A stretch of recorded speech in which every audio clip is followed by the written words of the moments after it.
제4장. 예수께서 다시 바닷가에서 가르치시니 큰 무리가 모여들거늘 예수께서 바다에 떠있는 배에 올라앉으시고 온 무리는 바닷가 육지에 있더라. 이에 예수께서 여러 가지를 비유로 가르치시니 그 가르치시는 중에 들으라. 씨를 뿌리는 자가 뿌리러 나가서 뿌릴새 더러는 길가에 떨어짐에 새들이 와서 먹어버렸고 더러는 흙이 얕은 돌밭에 떨어짐에 흙이 깊지 아니하므로 곧 싹이 나오나 해가 돋은 후에 타서 뿌리가 없으므로 말랐고 더러는 가시떨기에 떨어짐에 가시가 자라 기운을 막음으로 결실하지 못하였고 더러는 좋은 땅에 떨어짐에 자라 무성하여 결실하였으니 30배나 60배나 100배가 되었느니라. 들을 귀 있는 자는 들으라. 예수께서 홀로 계실 때 함께한 사람들이 12제자와 더불어 그 비유들에 대하여 물으니 하나님 나라의 비밀을 너희에게는 주었으나 외인에게는 모든 것을 비유로 하나니 이는 그들로 보기는 보아도 알지 못하며 듣기는 들어도 깨닫지 못하게 하여 돌이켜 죄사함을 얻지 못하게 하려 함이라. 너희가 이 비유를 알지 못할진대 어떻게 모든 비유를 알겠느냐. 뿌리는 자는 말씀을 뿌리는 것이라. 말씀이 길가에 뿌려졌다는 것은 이들을 가리킴이니 곧 말씀을 들었을 때 사탄이 즉시 와서 그들에게 뿌려진 말씀을 빼앗는 것이요 또 이와 같이 돌밭에 뿌려졌다는 것은 이들을 가리킴이니 곧 말씀을 들을 때 즉시 기쁨으로 받으나 그 속에 뿌리가 없어 잠깐 견디다가 말씀으로 인하여 환난이나 박해가 일어나는 때에는 곧 넘어지는 자요 또 어떤 이는 가시떨기에 뿌려진 자니 이들은 말씀을 듣기는 하되 세상의 염려와 재물의 유혹과 기타 욕심이 들어와 말씀을 막아 결실하지 못하게 되는 자요 좋은 땅에 뿌려졌다는 것은 곧 말씀을 듣고 받아 30배나 60배나 100배의 결실을 하는 자니라. 할렐루야. 네, 이른 새벽 우리 주님 전에 오신 믿음의 성도님들 환영하고 축복합니다. 어느덧 봄이 벌써 이렇게 완연하게 오는 느낌이 있습니다. 날씨가 너무 따뜻해지고 또 세상이 또 다시금 꽃이 움트고 자연이 또한 솟아나는 그러한 새 생명의 계절이 온 것 같습니다. 이 농부가 봄이 되자 밭을 갈고 씨를 뿌리는 그러한 계절이지요. 똑같이 씨를 뿌렸는데 이 어떤 땅에서는 싹이 나고 무럭무럭 잘 자라서 열매를 맺지만 또 어떤 땅에서는 이 싹이 나지 않아서 금방 말라버리기도 합니다. 이 농부는 생각을 하죠. 이 같은 씨앗인데 왜 이렇게 다르게 자랄까? 이런 생각이 듭니다. 이 오늘 본문의 말씀인 마가복음 4장 1절에서 9절에서는 이 예수님께서 씨 뿌리는 비유를 통해 우리의 마음밭에 대해서 말씀하고 있는 것이죠. 하나님의 말씀은 동일하지만 그 말씀이 떨어지는 이 우리의 마음의 상태에 따라서 그 결과가 달라진다라는 겁니다. 여러분, 우리의 마음은 과연 어떤 마음밭과 같을까요? 자, 여기 밭에 뿌려지는 씨는 하나님의 말씀이죠. 곧 말씀은 씨앗입니다. 여러분, 씨앗에는 문제가 없습니다. 즉, 말씀은 문제가 없다라는 뜻입니다. 그런데 무엇이 문제입니까? 그 씨를 받는 밭이 문제라는 것입니다. 바로 이 밭은 우리의 마음을 의미하는 것이죠. 첫 번째, 씨가 뿌려졌습니다. 이 첫 번째는 어디에 뿌려졌습니까? 길가와 길에 떨어졌다라고 하죠. 길가와 같은 그러한 밭은 사실 밭으로서의 이 효용성이 없습니다. 왜냐하면 너무나 딱딱하기 때문이죠. 이렇게 딱딱한 마음에 아무리 생명의 복음을 전한다고 해도 그 씨는 어떻게 됩니까? 새들이 먹어버린다라고 하죠. 길가 밭에 해당하는 마음을 가진 사람들로는 바로 이 예수님이 살던 당시의 바리새인, 사두개인들, 제사장 무리가 바로 여기에 속한다라는 겁니다. 그들은 완고한 율법주의에 빠져 있었죠. 그래서 이 예수님이 하시는 모든 말씀을 왜곡해서 받아들이려고 하지 않습니다. 여러분, 그들은 그때 당시 시대에 대표하는 종교인들입니다. 그런데 예수님은 그들의 위선과 교만과 타락에 대해서 경고하고 있는 것이죠. 그들은 예수님의 말씀을 하나하나 이 은혜로 받지 않고 감사로 받지 못하고 고발과 정죄할 근거로 삼았다라는 거예요. 그러니까 그들의 마음이 딱딱해서 이 예수님의 말씀을 받아들일 생각이 없다라는 것이죠. 여러분, 이러한 딱딱한 마음은 이 우리들의 또 다른 말로 못 받아들임입니다. 여러분, 우리 주변에서도 이 자기의 신념과 자기 주장이 강해서 이 다른 사람의 말이나 주장을 못 받아들이는 사람도 분명히 있습니다. 이 영적으로도 이와 같다라는 것이죠. 이 율법주의자들이 이 자신의 이 거룩한 행위를 스스로 규정해 놓으니까 예수님의 복음을 받아들이지 않는다라는 겁니다. 여러분, 이 거룩이라고 하는 것은 이 하나님의 입장에서 거룩을 판단하는 거지 우리 스스로가 거룩을 판단할 수 없다라는 것이죠. 이 못 받아들임이 많아지면 풍성한 은혜를 얻을 수 없다라는 겁니다. 이 내 고집과 내 생각을 내려놓고 온전히 온화한 마음으로, 딱딱한 마음이 아니라 온화한 마음으로 받아들이는 마음이 무엇보다도 중요하다라는 것이죠. 여러분, 이 받아들임은 또한 새로운 말로는 바로 믿음이라는 겁니다. 여러분, 마태복음 9장에는 이 혈류증을 앓았던 여인이 있지요. 이 여인이 예수님의 이 옷자락을 만지기만 해도 내 병이 나을 것이란 믿음이 있었기 때문에 예수님의 옷자락을 만졌다라는 겁니다. 또 이 두 명의 맹인이 있습니다. 이 예수님이 만나면 내 눈이 떠질 것이다 라고 하는 믿음이 있었기에 예수님을 만났다라는 겁니다. 여러분, 그들의 마음에는 온화한 마음이 있었다라는 거예요. 이 세상에 수많은 사람들이 예수님의 소문을 듣고도 그게 뭐 무슨 말도 안 되는 일이야 라고 받아들이는 사람도 분명히 있을 겁니다. 그러나 이들은 온화한 마음으로 예수 그리스도의 그런 복음을 받아들였다라는 거예요. 마태복음 9장 22절에는 예수님이 그 딸에게 이렇게 말씀하죠. 딸아, 안심하라, 내 믿음이 너를 구원하였다 하시니. 또 맹인들에게 29절에 말씀합니다. 그들의 눈을 만지시며 이르시되 너희의 믿음대로 되라 하시니 라고 말씀했습니다. 여러분, 우리가요, 세상의 삶을 살다 보면 이리 치이고 저리 치이다 보면은 마음의 문이 닫힐 때가 너무나도 많이 있다라는 것이죠. 우리의 마음을 딱딱하게 만드는 것이 너무나도 많이 있습니다. 그러나 하나님의 말씀과 예수 그리스도의 사랑으로 온유한 마음으로 그 믿음을 우리가 믿음의 마음밭이 되시기를 간절히 소망합니다. 두 번째 밭은 이 바위밭이라고 합니다. 이 바위가 들어있어요. 바위가 막 이렇게 있는데 밭에 씨가 뿌려졌습니다. 씨가 땅속에 들어가서 뿌리를 내리려고 하지만 뭐가 있습니까? 이 바위가 막 자리를 하고 있으니까 이 씨가 열매를 맺지 못했다라는 거예요. 여러분, 이 바위는 무엇입니까? 바로 이 바위는 이 우리 마음의 상처와 같다라는 겁니다. 우리의 마음의 상처입니다. 내 마음이 상처가 크고 아플수록 그 큰 바위가 내 마음에 무겁게 들어앉아 버렸다라는 거예요.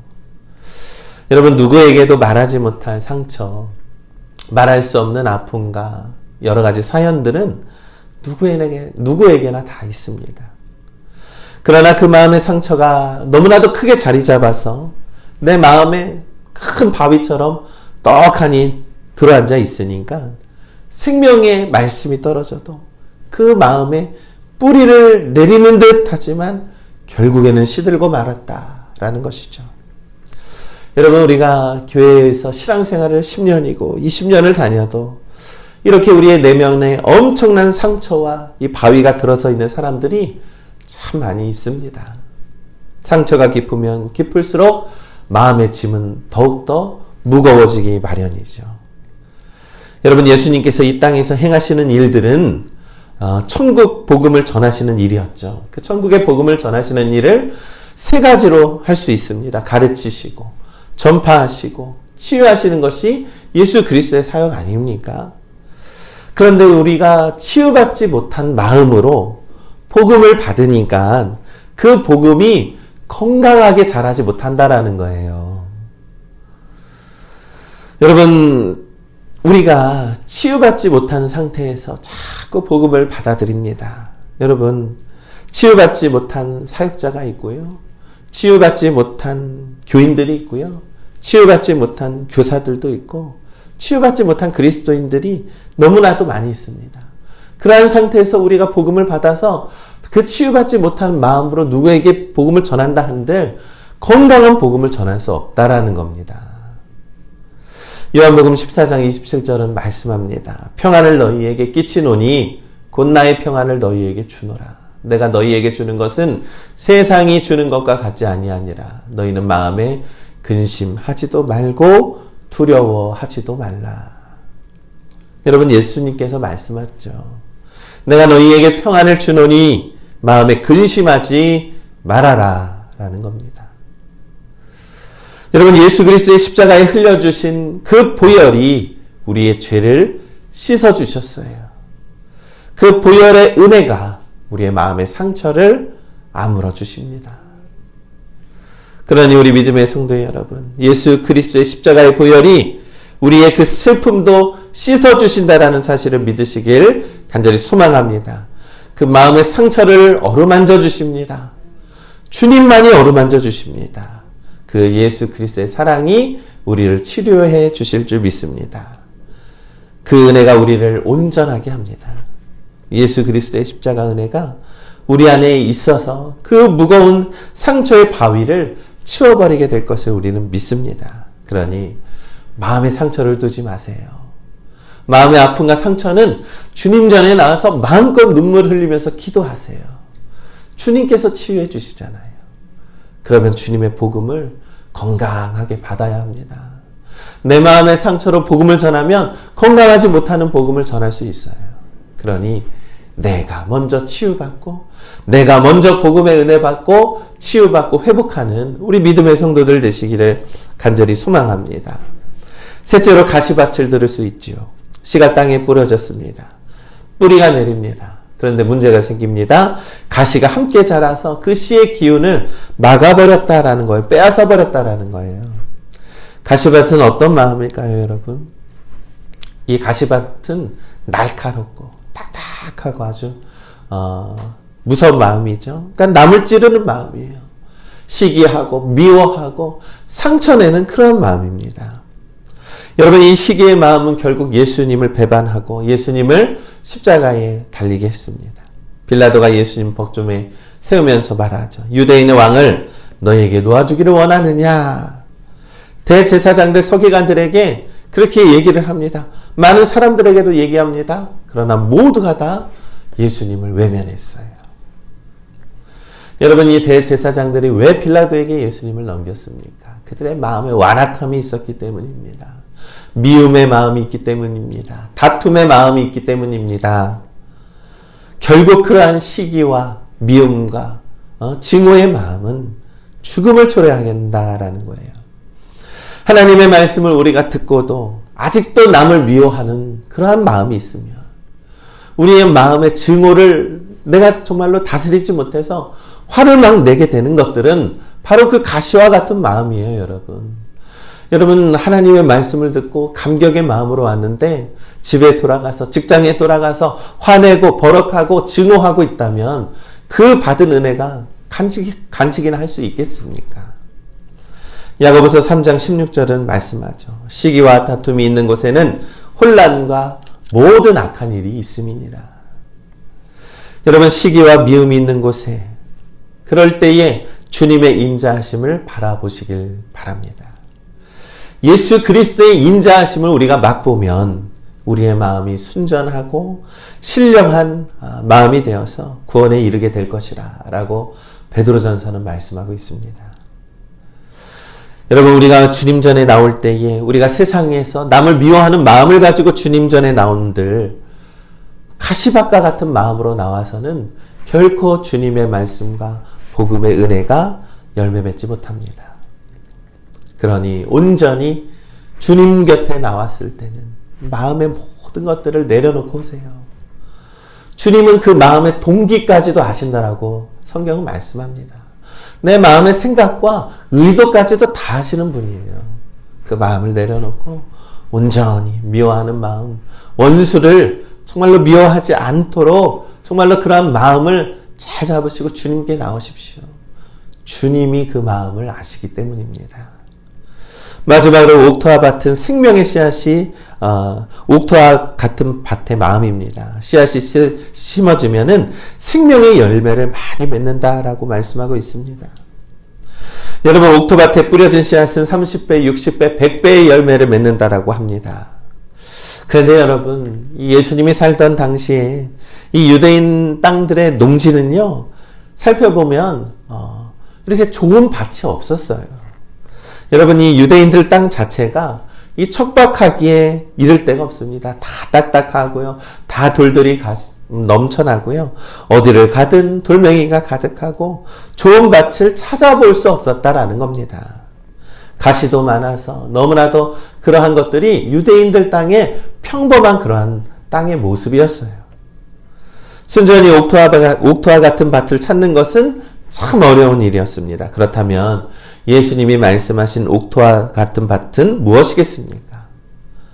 본래부터 딱딱하고 본래부터 돌멩이가 가득하고 바위가 들어선 밭이 아니라 그 옥토와 같은 바로 농부가 곡괭이로 갈아엎은 그러한 밭을 의미하는 것이지요. 여러분, 농부가 이 밭을 갈아엎어서 이 씨앗을 뿌리는 것을 위해서 그 밭을 곱게 갈아엎었다라는 것은요, 바로 그러한 마음의 밭은 회개한 마음이라는 것입니다. 여러분, 회개하는 마음, 그것이 바로 옥토와 같은 마음인 줄 믿습니다. 여러분, 우리는 네 가지 마음의 밭을 너무나도 잘 알고 있습니다. 딱딱한 마음의 밭, 마음의 상처로 무거운 바위가 들어선 그러한 밭, 남을 미워하고 세상에 살다 보니까 까칠하게 살아가는 그 미움과 시기가 가득한 마음의 밭, 그것을 하나님의 말씀으로 갈아엎으시기를 간절히 소망합니다. 그러기 위해서는 회개하는 거예요. 회개해야지만이 내 마음의 마음밭이 깨끗하게 갈아엎어지게 되는 줄을 믿습니다. 오직 믿음으로 하나님이 주시는 권능을 받아서 모든 문제의 밭을 갈아엎으시기를 간절히 소망합니다. 그랬을 때에 주 예수 그리스도의 십자가의 보혈이 내 안에 흘러 들어가는 것이죠. 그 복음의 말씀이 우리 안에 흘러 들어가는 것입니다. 로마서 6장 6절을 말씀합니다. 우리가 알거니와 우리의 옛사람이 예수와 함께 십자가에 못 박힌 것은 죄의 몸이 죽어 다시는 우리가 죄의 종로를 타지 아니하려 함이니라. 아멘. 사랑하는 우리 믿음의 성도 여러분, 우리의 마음밭에 있는 모든 근심과 걱정들, 어려운 모든 것들 하나님 앞에 다 내려놓고 하나님 말씀 앞에 갈아엎으시고 정말로 새로운 마음밭으로 주님께서 주시는 그 생명의 은혜를 받으시길 간절히 소망합니다. 주님은 날마다 우리에게 새 생명을 주세요. 오늘도 우리에게 새 날을 주셨잖아요. 어제 너무나도 힘들고 어려운 일이 있었다면 오늘 이 새벽에 기도하시고 새 날을 주신 하나님께 감사하고 용기와 믿음으로 나아가시기를 간절히 소망합니다. 좌절할 것도 없고 실망할 것도 없습니다. 날마다 주님이 주시는 그 새 생명의 은혜로 우리는 살아갈 수 있는 것임을 믿습니다. 그러니 어제 잘못했고 어제 실패했던 것을 가지고 오늘 두려워하고 실망하지 마세요. 오늘 다시 쓰러질지언정 주 예수 그리스도를 믿는 믿음 안에서 용기 있게 나아가셔야 합니다. 그것이 우리의 믿음의 삶이 되시기를 간절히 소망합니다. 오늘 우리의 마음밭을 깨끗하게 하여 주시는 하나님의 말씀과 주 예수 그리스도의 복음의 능력으로 오늘 믿음으로 살아갔을 때에 오늘도 주님의 충만하고 풍성한 은혜가 가득한 우리 믿음의 성도님들 되시기를 주님의 이름으로 간절히 축원합니다.